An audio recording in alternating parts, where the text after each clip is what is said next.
แสงประทำนำใจให้ไกลทุกแสงประทำนำสุขทุกสมัยแสงประทำนำสว่างกลางดวงใจแสงประทำนำใจให้ห่มเย็น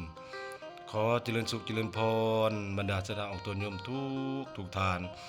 ขอยินเชิญเจริญพรทานผู้ใจบุญทั้งหลายรวมเป็นเจ้าภาพเจ้าศรัทธารวมงานผ่าป่าสามัคคีเพื่อสมทบทุนก่อสร้างกำแพงวัดพรหมศิลาบ้านนาเซงนครกระชอนผู้บริหารแขวงสะวรรณเขตวันศุกร์วันที่17เดือน3 2026กงกับขึ้น9ค่ำเดือน5ลาวพศ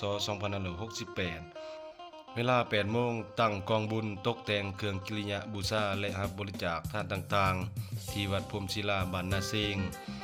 เวลา17โมงเข้าสู่พิธีทางด้านศาสนาไหว้พระสมทานศีลฟังสูตรปริตะมงคลฟังเทศนาถวายเครื่องทานทานวันที่28เดือน3 2026กงกับขึ้น10ค่ำเดือน5ลาวพศ2568เวลา7โมงเช้าเข้าสู่พิธีทางด้านศาสนาไหว้พระรับศีลใส่บาตรญาติน้ำรับพรพระสงฆ์สามเณรเป็นอันจบพิธีเวลา8โมง30นาทีแห่กองผ้าป่า3หอบถวายจตุปัจจัยเครื่องทานต่างๆญาติน้ำรับพร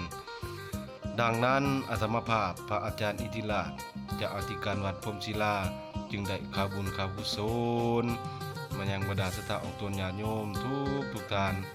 จงสละเวลามาร่วมบุญน้ำดอมพวกข้าทั้งหลายด้วยเถิด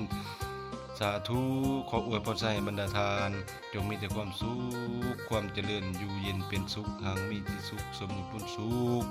เงินกีบและเขาจะได้ขาดเงินบาทและเขาจะได้ค่าเงินดอลลาร์และเขาจะได้ของเงินและน้องทองและมา